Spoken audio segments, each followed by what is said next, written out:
Kaylee Crawford walks through the door, no designer bag, no bodyguards. One line.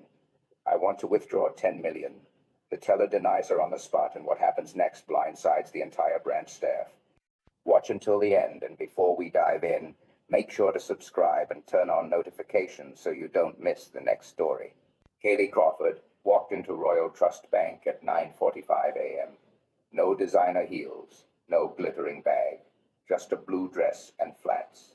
VIP clients only. The receptionist snapped. Callie placed her card on the counter. I want to withdraw $10 million. Silence, then laughter. 10 million from you? Eyes turned. Whispers spread. A smirk at the espresso bar. She's joking. The manager arrived, voice sharp. You don't look like the kind of client who holds that balance. Leave, or security will. Kaylee opened her folder. Perfect documents. ID, account statements, everything. The manager didn't look. He raised his voice. Fraud.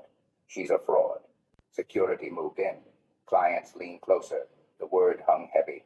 Kaylee tapped her phone. The screen lit up. Withdrawal confirmed. $10 million. Account holder, Kaylee Crawford. The lobby froze.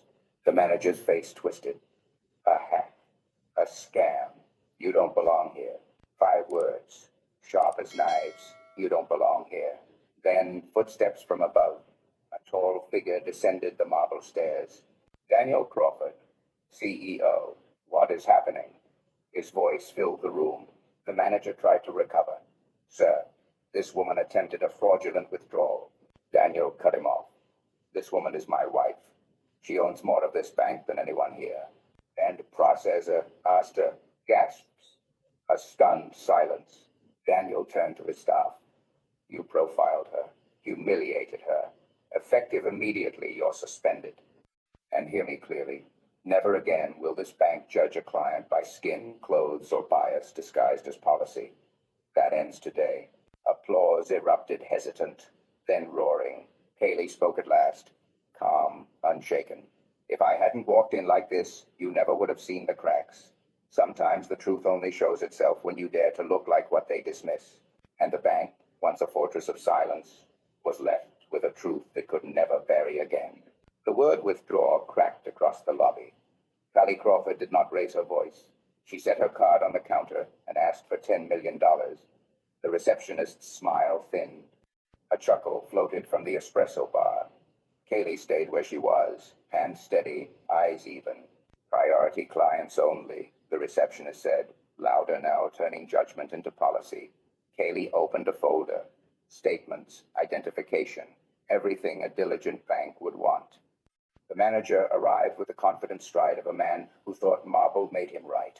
He looked at the folder, then at Callie, then past her, as if the papers belonged to someone taller. You do not look like the kind of client who holds that balance, he said, soft enough to sound polite, sharp enough to draw blood. A few customers leaned in as if the show had begun. Callie did not argue. Run my name, she said. The manager did not touch the keyboard. He touched the script. Fraud is a serious offense. Security. The word folded the room into silence. A guard approached with a hand on his radio. From the corner, a compliance trainee watched. She wrote nothing yet, measuring the distance between procedure and prejudice. The manager asked for an explanation he had already decided to reject. Where would someone like you come by a sum like that? The phrase someone like you hung there, heavy and obvious. Callie inhaled once to keep anger from scorching the room. From years of work, she said. From returns you publish in your own reports. The guard cleared his throat. Ma'am, I need you to step aside. Kaylee glanced at his nameplate. You can check the account without moving me an inch. He hesitated. The monitor glow caught his cheek like a warning light. The manager nodded to him and called the police with a cadence that sounded like safety to some and danger to others. The receptionist tilted her screen away from Kaylee. The trainee stepped closer. Sir, she said, the system shows a confidentiality lock on this profile. It requires executive code. The manager waved her off. Convenient. Another trick. The trainee frowned. Or a rule above us. She looked at Callie and saw not an intruder, but a mirror. Kaylee tapped her phone once. The receptionist's monitor flashed a line of text as simple as a verdict. Withdrawal confirmed. $10 million. Account holder Kaylee Crawford. The guard's hand left the radio and hovered between duty and doubt. The manager did not blink. A hack, he said. An inside job. You must have stolen credentials. He looked at the guard. Detain her before she moves the funds again. The guard did not move. The trainee said, voice rising, detainment requires evidence. The logs show nothing irregular. The request originated on site. The verification matched the biometric profile. The manager turned on her. Quiet rage hunting a target. You are here to watch, not interpret. Stand back. He swept the folder from the counter. Pages skittered across the floor. Kaylee did not stoop. Dignity bends for no one. Ma'am, the guard said, softer now. I am asking again to step aside. Kelly held his gaze. If you lay a hand on me, you will lay it on the truth. Consider who will be left holding it when the lights are brighter. His hand fell. The receptionist whispered that police were 2 blocks away. A woman with diamond studs approached Callie, smile thin, voice careful. If you tell us who your husband is, perhaps we can smooth this over. Callie smiled back without warmth. My husband did not ask you to doubt me. My balance does not belong to his name. You want permission more than proof. The woman retreated. The trainee looked again at the screen. Executive code required, she read, then almost to herself. Owner confidentiality. She looked at the manager and saw not leadership but fear. She looked at Callie and saw patience that did not beg. The elevator chimed, a sound that usually disappears under footsteps. Today it sliced the room open. Every face turned. The guard straightened.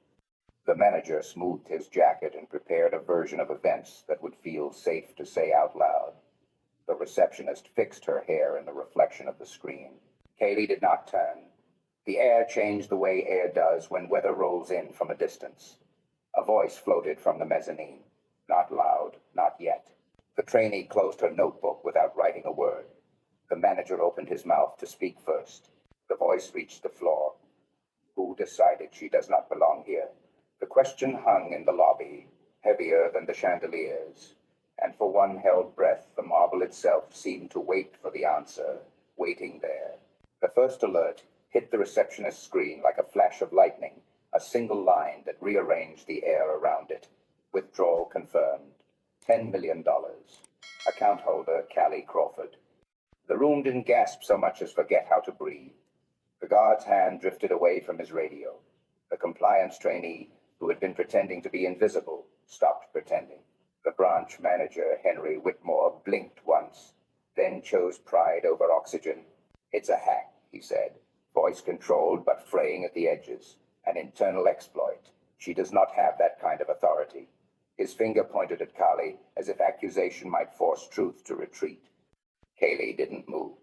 The calm in her posture wasn't the calm of surrender. It was the steadiness of someone who had walked across storms and learned to stop asking the weather for permission. Run the executive lock, the trainee murmured, almost to herself, reading the soft red banner wrapped around Kaylee's profile. Henry ignored her. Protocol, he snapped, means we secure the scene. Security. Remove her from the counter. The guard took a half step, then stalled as if his body had just remembered he answered to the law, not to a man's temper. Ma'am, he said, gentler now. Could you wait by the wall? Callie's eyes met his, unafraid. I'm not obstructing anything. Your systems are. The elevator chimed. Not loud, precise, as if someone had pressed a button and called the entire building to attention. Heads turned toward the mezzanine, where glass met steel. A figure appeared on the landing, descending without hurry, with the kind of authority that didn't need to announce itself. Daniel Crawford stepped onto the marble, reading the room as if it were a ledger. The receptionist drew herself straighter. The guard anchored his feet. The trainee closed her notebook because she suddenly understood she wouldn't need it. Henry adjusted his tie like a man about to reframe history. What's happening? Daniel asked, and he didn't raise his voice. He didn't need to. The question covered every inch of the lobby. Henry was first to speak. Sir, This individual attempted a fraudulent withdrawal. We're containing it. The word individual landed hard. It meant you don't belong even when it didn't say it out loud. Daniel didn't look at Henry. He looked at Carly. The pause between their eyes was small and seismic. He turned to the monitor. The red banner waited like a locked door. Executive code required, the trainee offered, finding her courage in her accuracy. Owner confidentiality flag is active. It could be a test environment. Henry started, but the lie tripped over the truth on the screen. Daniel reached for the keyboard. His hands were steady in a way that made the whole lobby feel unsteady. He typed a string only a few people in the institution knew existed. The system hesitated, as if deciding what kind of day it wanted to be, and then the banner changed. Board authority acknowledged. It read, profile status, protected, account control, unrestricted. Haley's name filled the screen in letters so ordinary they felt rude. Henry didn't retreat. People like him rarely step back. They doubled down. Sir, with respect, anyone can spoof a banner. We should detain until law enforcement arrives. It's safer. Safer for whom? Daniel asked, and there was iron under the question. For the bank, Henry said, which was to say for himself. The door opened, and two officers stepped in with the careful speed of people who have learned that arriving fast is not the same as arriving right. The guard looked relieved. The clientele shifted, a small tide of suits and pearls and opinions. Daniel moved first, palms open, a gesture that carried authority without hostility. Officers, he said, we have a disputed interpretation of policy, not evidence of a crime. He didn't glance at Henry. He didn't need to. Kaylee spoke for the first time since the alert. If there is a process here, follow it for me the way you would for anyone you expect to keep. She didn't look at the officers. She looked at the trainee. The younger woman straightened as if called by name. The system shows positive verification, she said, voice gaining heat. Origin of request is on site. Biometrics match. No anomalies in the audit log. If we escalate in the face of clean data, we're not protecting the bank, we're protecting our bias. Henry turned on her, the smile gone. You're out of line. The trainee swallowed and did not break. I'm inside the line, she said. That's the problem. The line moved. Daniel's attention cut back to Henry, who decided she doesn't belong here. The question wasn't rhetorical. The marble seemed to wait for the answer. The receptionist looked at the floor. The guard shifted his weight. A man at the espresso bar, who had been smirking at the beginning, suddenly found the foam in his cup fascinating. Kaylee lifted her folder from the counter. The pages were crisp again, as if the air had ironed them. Every document is here, she said. You didn't ask to see them. You asked me to prove I deserved to hand them to you. That's a different ask. An officer cleared his throat, uncertainty visible and honest. Sir, we can step back and let internal resolve. We've got no probable cause on its face. Henry opened his mouth to argue and closed it when Daniel's eyes met his. You had a choice, Daniel said quietly, to rely on facts or on your reflection of her. You chose the mirror. The lobby vibrated with a new kind of silence, the kind that happens when a room realizes it has been watching a trial without a defense. The trainee's hand stopped shaking. The guard looked at Callie with the apology he wasn't brave enough to speak. A woman with diamond studs took off one earring, then put it back in as if she needed to touch something real. Daniel turned back to the screen, then to Callie, then to the staff whose certainty had evaporated under better light. He didn't raise his voice. He didn't need the performance. He needed the truth to be heard by the people who had refused to listen 5 minutes earlier. Before we go another inch, he said, say out loud what you assumed when she asked for what was already hers. No one answered. That was the answer. Kaylee held his gaze and gave the smallest nod, the kind only 2 people could read, the kind that said not yet and also now. Daniel pivoted to the officers, to the clients, to the marble and the glass and the chandelier that had witnessed too many quiet insults. We're going to correct this, he said, but we're going to start by naming it. The elevator chimed again. More footsteps, the compliance director, an HR counsel, 2 suits who never came down unless someone upstairs smelled smoke. The lobby felt smaller. The truth felt larger. Henry exhaled, a sound almost like surrender. The trainee opened her notebook and finally wrote her first sentence. Daniel faced the staff. The next words will decide who you are here. Tell her again that she doesn't belong. If you dare. And the room leaned forward, every breath caught on the edge of what would be said next.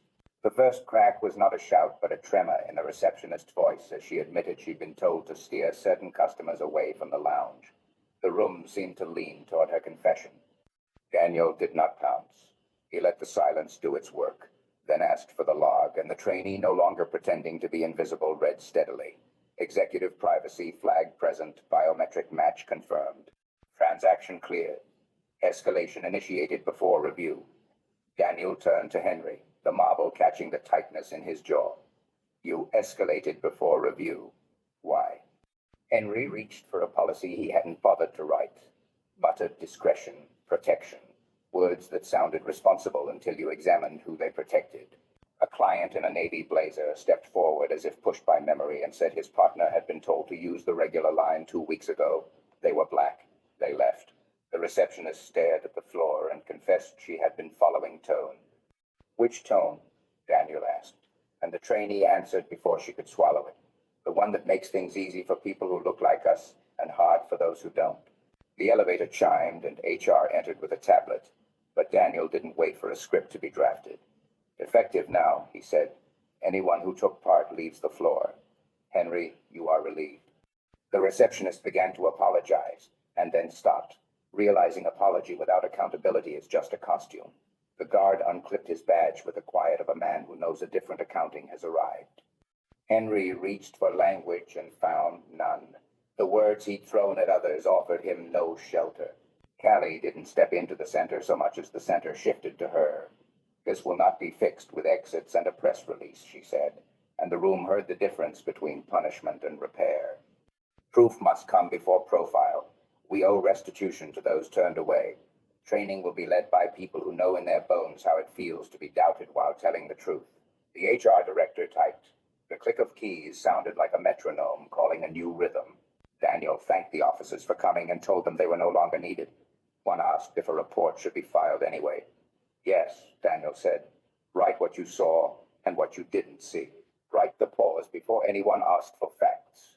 The door closed behind them, and the lobby exhaled as if a weight had been lifted that no one had admitted carrying. Then the turn no one expected slid into the light. The guard said there was a private label in the system that marked certain visitors as elevated risk. He had been told to apply it if a person questioned fees, wore certain shoes, spoke with an accent that made someone impatient. The tag never named race. It didn't have to. Who gave that instruction? The compliance director asked. The guard looked at Henry, and Henry didn't dare deny it. How many records carry the tag? Daniel asked, and the trainee, hand steady now, answered. 17. 15 of them people of color. The chandelier didn't sway, but something in the lobby did. Daniel faced the clients not as a man defending a brand, but as someone refusing to let a lie survive him. We will audit every branch and dismantle the tag. Blind verification will replace gatekeeping. A hotline will be staffed by people trained to hear bias when it hides inside polite voices. Promotions will require evidence of fair practice, not just profit. Restitution funds open now. Claims will be honored without humiliation. He turned to Kaylee with a frankness that left no room for theater. If you had not walked in the way you did, I would have kept believing a tidy lie. The truth is bigger than me. You put it in the middle of the room and made us look. Katie's reply moved through the lobby like a level. Truth without change is theater. Change it. Daniel faced the staff with a steadiness that made punishment feel less like spectacle and more like gravity. Henry, terminated for cause. The receptionist, terminated with a recommendation for education before similar work. The guard, released. And if you testify, your cooperation will be documented. The trainee, effective immediately, assigned to the ethics team. She covered her mouth, then lowered her hand. This wasn't a dream. It was a day finally matching her notes. Clapping began in pockets and then gathered itself. A woman in a denim jacket raised a shy hand and said she ran a small business, candles that smell like memory, and had abandoned this bank months ago. Kaylee asked her name, what season she was making for, what she needed in 30 days. The woman said she needed time, a merchant account that didn't treat her like a favor, and a fee she could survive. Kaylee promised fee waivers, mentorship, and a meeting before month's end. The promise didn't feel generous so much as overdue. The HR director closed her tablet with the finality of a signed page. The compliance director said teams were already moving. Daniel announced a brief stand-down on non-essential transactions until the new policy went live, then asked the room to give the institution one more chance to resemble its own mission statement. Some clients left, some stayed, some stood quietly with the relief of people who had been trying not to hope. No one looked at Callie the same way. When the doors opened to the street, sunlight came in hard and honest, the kind that refuses to flatter. Daniel walked to Callie and offered thanks without ceremony. She told him to save gratitude for the day this didn't require luck, only policy, and to save space for the people who would walk in tomorrow wearing whatever they own and carrying whatever name they carry. He nodded. The marble felt less cold. The room did not forget. It began, at last, to remember the right things. Outside, the city kept time, but everyone inside knew the hour had turned. The only question left hung in the quiet like a dare, bright as morning. Who would step through that door next, and who would risk telling them they didn't belong? When the lobby finally exhaled and the last police radio faded into the street, the room didn't relax. It listened. Kaylee stood where marble met carpet and spoke in a voice that wasn't loud and couldn't be ignored. She didn't claim victory. She offered a mirror. "We don't judge wealth here," she said. "We judge worth, and that is the problem." The line fell like a gavel and kept echoing, because everyone present had once mistaken polish for principle and protocol for virtue. Daniel didn't move to stand beside her. He stood behind her, as if learning how to follow was part of his job. They watched Carly the way people watch a coastline after a storm, not to count damage, but to measure what remains. Carly said the bank would change, yes, but the bank wasn't the point. A building is only a monument to the habits inside it. Fix the marble and leave the habit, and the room will find a new way to say you don't belong. "We have learned how to do bias without saying the word," she said, "and we have called it safety. That is how injustice survives, clean, well-lit, professionally phrased." Someone asked if training would be mandatory. Callie nodded, then shook her head. "Training is a start. Accountability is the work. We will publish data that isn't designed to flatter. We will make restitution without making people crawl. We will write policy that doesn't need a camera present to behave. And when we fail, because institutions are human and humans fail, we will fail in the open so no one is forced to whisper the truth again." Daniel cleared his throat and paid the debt he owed the room. "I loved the idea of this bank more than the people inside it," he said. "I confused compliance with conscience. If I hadn't seen my wife treated as a risk, I might never have checked the math on my certainty. I was wrong." The guard who had unclipped his badge asked if redemption had room in the ledger. Callie looked at him long enough to make silence useful. "Redemption isn't a discount," she said. "It is a receipt. You bring back what you took, plus what your silence cost. If you testify, tell it plain. If you stay, do the work nobody applauds." A child pressed his hands to the glass, short on years and tall on questions. His mother whispered that it was only a bank. Kaylee met their reflection.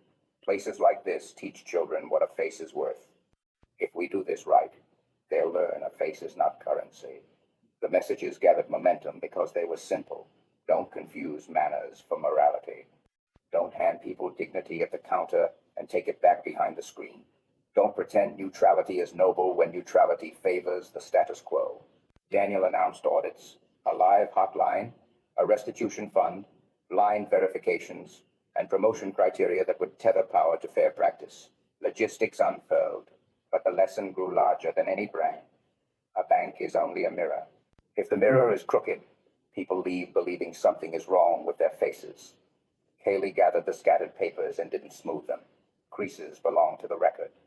She promised a meeting for the candle maker, a call to the partner who had walked out 2 weeks earlier, a letter to every customer tagged as a risk because someone was too tired or too trained to recognize their own bias.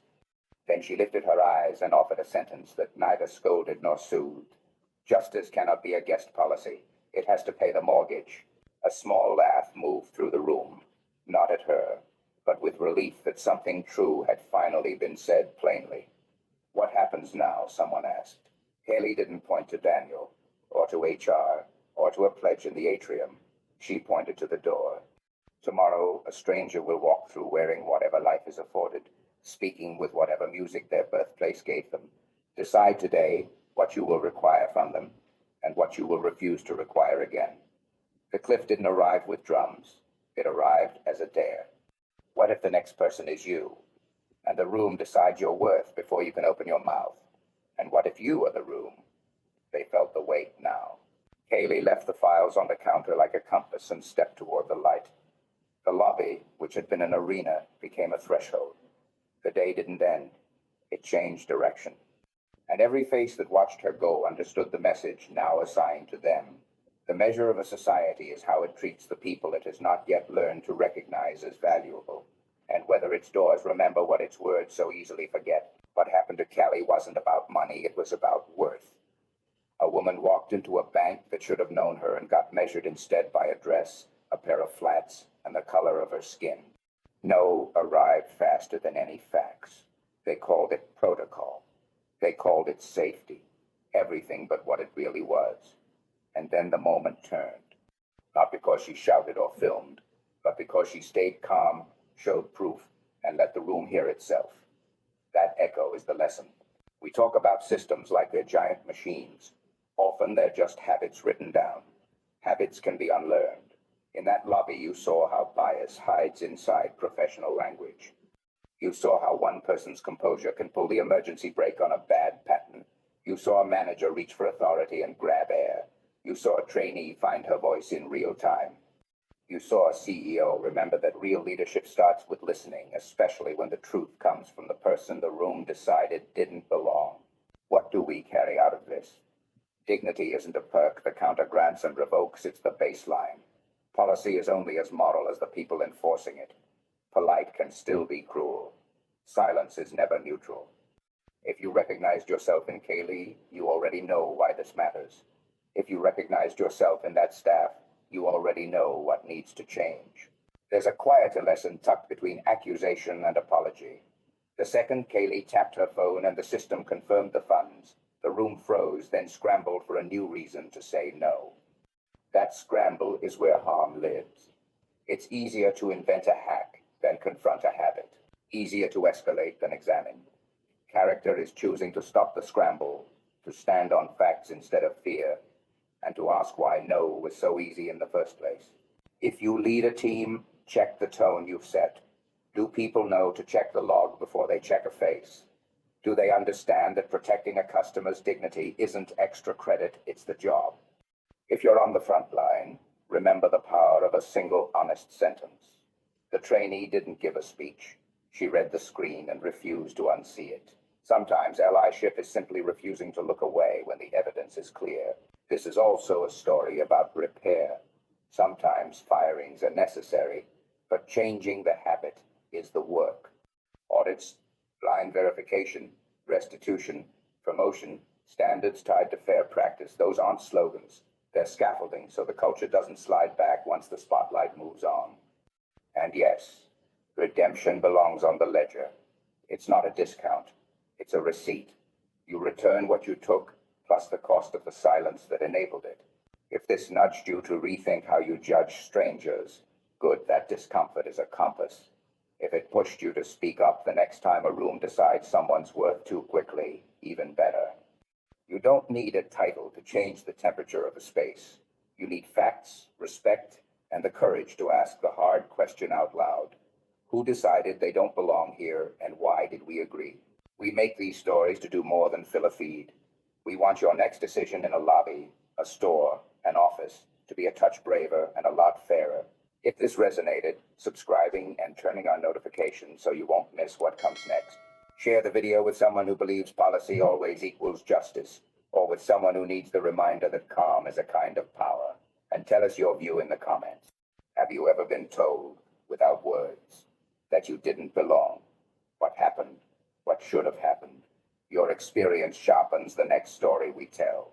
If you want more than a headline, stay with us. Explore the other videos where we test rooms like this, challenge quite injustices that pretend to be routine, and show how change becomes normal. We'll keep the camera on the system, not the spectacle, and leave you with tools you can use the next time a door opens and a room decides too fast. Thanks for watching. It could have gone anywhere. The fact that it landed here says something about the world you want. We'll keep doing our part, real moments, hard questions, honest repair. If you're with us, subscribe, share, and leave a thoughtful comment. Then carry it into your day. One kinder interaction, one less harmful habit. Wishing you a strong start and a good day ahead.